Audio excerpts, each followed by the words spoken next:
قرآن پاک میں ایک ایسی آیت ہے جس کے متعلق یہودی کہتے ہیں کہ اگر یہ آیت ہمارے دین میں داخل ہوئی ہوتی یا ہماری کتاب میں اتری ہوتی تو ہم اس کو عید کا دن منا لیتے۔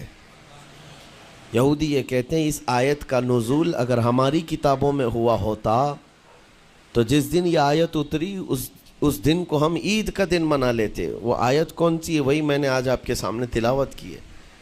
اللہ فرماتا ہے یہ حجۃ الوداع کے موقع پر حضور صلی اللہ تعالیٰ علیہ وسلم کا آخری حج تھا آپ کی ظاہری زندگی کا۔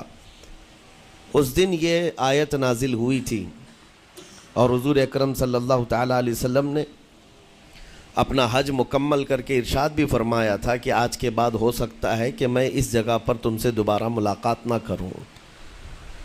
اور وہ آخری حج کہا جاتا ہے اور آخری خطبہ بھی حضور کا خطبۃ الوداع جس کو کہتے ہیں مشہور ہے۔ اس وقت یہ آیت اتری تھی۔ آیت کا معنی پہلے سن لیں، ترجمہ۔ رب تعالیٰ فرماتا ہے الیوم اکملت لکم دینکم واتممت علیکم نعمتی، آج کے دن میں نے تمہارا دین مکمل کر دیا اور میری نعمتیں پوری اتار دیں۔ ورضیت لکم الاسلام دینا، اور تم کو اسلام دے کر میں راضی ہوا۔ یہ آیت ہے۔ کسی بھی دین کے بارے میں یہ دعویٰ نہیں ہے کہ وہ پورا کمپلیٹ ہے سوائے اسلام کے۔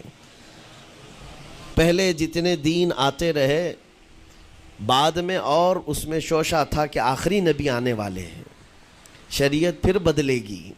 موسیٰ علیہ السلام کا زمانہ آیا، ان کی شریعت تھی، پھر اس کے بعد زمانہ تبدیل ہوا، عیسیٰ علیہ السلام کا دور آیا، شریعت بدلی ہے۔ عقیدہ نہیں بدلتا، شریعت یہ لا کو کہتے ہیں، قانون، قوانین بدلے جاتے رہے۔ آدم علیہ السلام کی شریعت میں الگ قوانین تھے، نوح علیہ السلام کی شریعت میں قانون الگ تھے، بدلتی گئی شریعتیں، لیکن آ کر سٹاپ ہو گئی حضور پاک صلی اللہ علیہ وسلم کے اس دین پر۔ اور پھر رب تعالیٰ نے فرمایا اب دین کمپلیٹ ہو گیا، اب شریعت نہیں بدلی جائے گی قیامت تک، اس میں رد و بدل نہیں ہوگا۔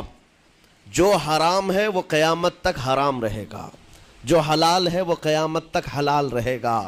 اب کوئی دنیا میں نہیں آئے گا جو اس شریعت میں کوئی نیا حلال پیدا کرے، نیا حرام پیدا کرے۔ حضور اکرم صلی اللہ تعالیٰ علیہ وسلم کا یہ دین کمپلیٹ ہے، مکمل ہے۔ اب آپ سنیے، قرآن پاک نے جب یہ فرما دیا کہ دین مکمل ہو گیا، یہ وعدہ، یہ دعویٰ کسی اور دین میں نہیں ہے، صرف اور صرف اسلام میں ہے کہ یہاں پیدا ہونے سے لے کر کے وفات تک کے مسئلے اللہ تعالیٰ نے تمہیں بیان کر دیے۔ وَلَا رَطْبٍ وَلَا يَابِسٍ إِلَّا فِي كِتَابٍ مُبِينٍ، کوئی خشکی کی چیز بھی نہیں ہے، کوئی تری کی چیز بھی نہیں ہے جس کو قرآن نے بیان نہ کیا ہو۔ رب تبارک و تعالیٰ نے ساری چیزیں بیان فرما دی، تمہاری شریعت کمپلیٹ ہے۔ آج تمہیں اپنی زندگی گزارنے کے لیے لا، قانون کسی ایرے غیرے کے پاس سے لینے کی ضرورت نہیں۔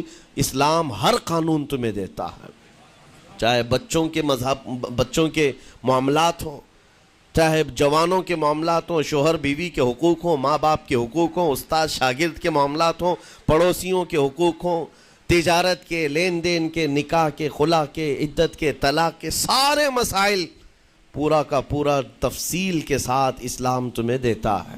اس طرح کا کوئی لا پوری دنیا میں نہیں ہے جس طرح اسلام کے پاس ہے۔ ظاہر سی بات ہے جب اسلام کے پاس اتنا بڑا مکمل نظام ہوگا تب تو پھر یہ ٹارگٹ نمبر 1 پوری دنیا میں ہوگا ہی ہوگا۔ یوں ہی اسلام سے لوگ نہیں چڑھتے، یوں ہی اسلام سے نہیں نفرت کرتے۔ ظاہر سی بات ہے کہ حسینوں سے ہی حسد ہوتا ہے، کوڑی سے کون حسد کرے گا؟ جس کو کوڑ کی بیماری ہو اس سے کوئی حسد نہیں کرتا۔ ایک حسین دوسرے حسین سے بھی نفرت کرتا، حسد کرتا ہے، یا کم صورت والا اچھی صورت والے سے حسد فطری طور پر کرتا ہے۔